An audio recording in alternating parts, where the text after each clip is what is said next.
사도신경 하시면서 우리의 신앙을 고백하겠습니다. 전능하사 천지를 만드신 하나님 아버지를 내가 믿사오며 그 외아들 우리 주 예수 그리스도를 믿사오니 이는 성령으로 잉태하사 동정녀 마리아에게 나시고 본디오 빌라도에게 고난을 받으사 십자가에 못 박혀 죽으시고 장사한 지 사흘 만에 죽은 자 가운데서 다시 살아나시며 하늘에 오르사 전능하신 하나님 우편에 앉아 계시다가 저리로서 산 자와 죽은 자를 심판하러 오시리라. 성령을 믿사오며 거룩한 공예와 성도가 서로 교통하는 것과 죄를 사하여 주시는 것과 몸이 다시 사는 것과 영원히 사는 것을 믿사옵나이다. 아멘. 우리 찬송 143장 통합찬송가 141장 부르시겠습니다. 찬송가 143장 통합찬송가 141장입니다.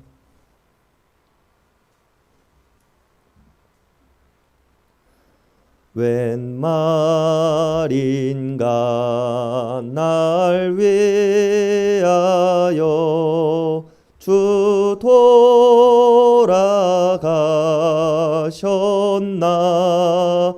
이 벌레 같은 날 위에 은혜 받으셨나 내 지은 죄 다 지시고 못 박히셨으나 웬일인가 웬 은혜인가 그 사랑 크셔라 주 십자가 못 박힐 때 그 해도 비들고 그 밝은 빛 가리워서 캄캄케 되었네 나 십자가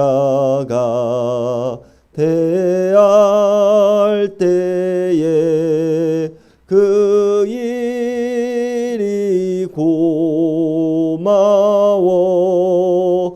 내 얼굴 감히 못 들고 눈물 흘리도다 늘 울어도 눈물로써 못 갚을 줄 알아 몸 밖에 드릴 것 없어 이 몸 바칩니다.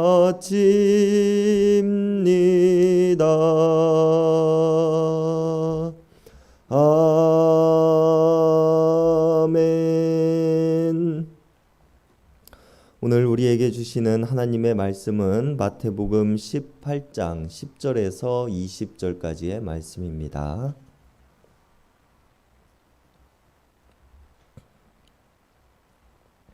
마태복음 18장 10절에서 20절까지의 말씀입니다.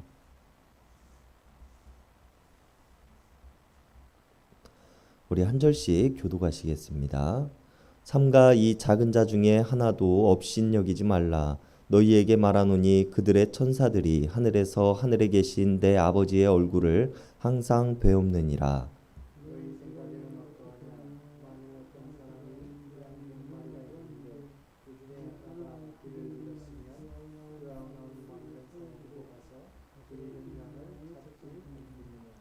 진실로 너희에게 이르노니 만일 찾으면 길을 잃지 아니한 99마리보다 이것을 더 기뻐하리라.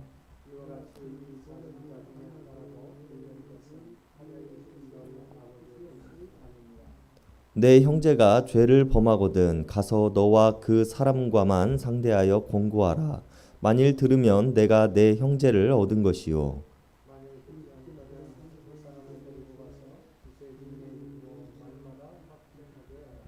만일 그들의 말도 듣지 않거든 교회의 말하고 교회의 말도 듣지 않거든 이방인과 세리같이 여기라.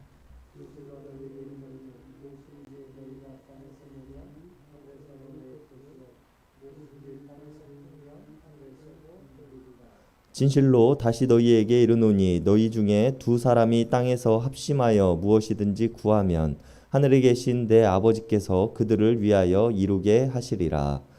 두세 사람이 내 이름으로 모인 곳에는 나도 그들 중에 있느니라. 아멘. 오늘 본문이 어떠한 이야기를 하고 있는지에 대해서 우리가 잘 이해해 보기 위해서는 예수님께서 어떠한 상황에서 이야기를 하고 있으신가에 대해서 우리가 우선적으로 생각을 해보아야 합니다. 어제 우리가 살펴본 본문 1장 18장 1절의 말씀을 다시 한번 보면 제자들이 예수님께 나아왔으며 천국에서는 누가 큰 사람입니까? 하고 질문을 하였다는 것을 우리가 알 수 있습니다. 그리고 이러한 제자들의 질문에 예수님께서는 천국에서 큰 자가 누구인지에 대해서 이야기를 해주셨고 오늘 본문을 통하여서는 천국에서 누가 큰 사람입니까? 라는 제자들의 질문에 누가 천국에 들어갈 수 있는 사람들인가에 대해서 이야기를 해주시고 있는 부분입니다.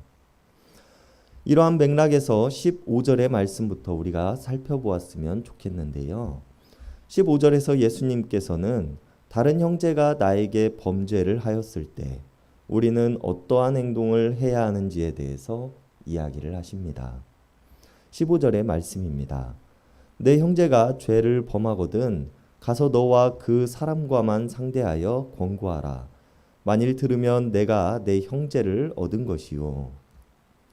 여기서 말하는 형제는 친족을 이야기하는 것이 아니라 내 이웃이나 나와 친밀한 관계를 이루고 있는 사람들을 이야기하고 있는 것으로 만일 그 사람이 나에게 죄가 될 만한 행동을 하였다면 그 사람에게 가서 충고하는 것을 통하여 그가 자신의 잘못을 깨닫고 나에게 용서를 구할 기회를 주라고 이야기를 하고 계시는 것입니다. 그리고 이러한 행동을 통하여 그와 더욱 가까운 사이가 될 수 있을 것이라고 예수님께서는 말씀하십니다. 그러나 만일 충고하는 것을 통하여서도 그가 자신의 잘못을 돌이키지 않는다면 이번에는 두세 명의 증인과 함께 다시 가서 권면하라고 이야기를 하십니다. 나에게 죄를 짓는 행동을 목격한 두세 명의 증인과 함께 있다면 그가 자신의 잘못을 인정하고 돌이킬 것이라고 이야기를 하고 계시는 것입니다. 하지만 그럼에도 불구하고 어떤 사람들은 자신의 잘못을 깨닫지 못하고 발뺌하는 일들이 생기곤 하였습니다. 그렇다면 이번에는 교회에 공식적으로 이야기를 하여서 다수의 사람들이 이 사건에 대해서 알게끔 하라고 예수님께서는 다시 말씀하십니다. 그러나 이럼에도 불구하고 자신의 잘못을 인정하지 않는 사람이 있었습니다. 처음 개인적으로 충고하는 것과 두세 사람의 증인과 함께 가서 충고하는 것과 교회에 보고하여 많은 사람들을 통하여 충고하는 일에도 불구하고 그가 돌이키지 않는다면 이제는 그를 이방 사람이나 세리와 같이 여기라고 예수님께서는 말씀하십니다. 오늘 예수님께서 이야기를 하시는 것은 그의 죄를 캐묻고 그에게 어떠한 벌을 내리고자 하심이 아니라 그가 자신의 잘못을 진정으로 깨닫고 너와 나의 관계가 이전처럼 아니 더욱 깊어질 수 있는 관계가 되기를 원하시며 이렇게 이야기를 하고 계신다는 것입니다. 죄를 범한 사람에게 있어서 용서를 구할 수 있는 기회를 주고자 하심이며 피해자에게 있어서도 피해를 당하고도 억울함을 가진 채 살아가지 않도록 정당한 보상을 받을 수 있도록 하셨다는 것입니다. 그러나 이러한 일들을 통하여서도 자신의 잘못을 회개하지 않는 사람은 이방인이나 세리와 같이 여김을 통하여 다시는 유대인 사회 속에서 자신의 역할을 할 수 없도록 하시는 조치를 취해야 한다고 이야기를 하십니다.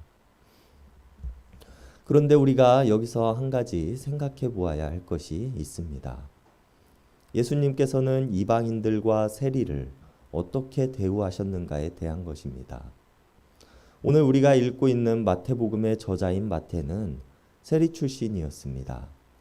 그리고 그런 마태를 예수님께서는 부르셨으며 제자로 삼으셨습니다. 또 예수님께서는 이방인들의 땅에 가셔서 그들을 치유하시고 회복하시는 일들도 하셨습니다. 예수님에게 있어서 유대인도 세리도 이방인도 모두 구원 사역의 대상이었다는 것입니다.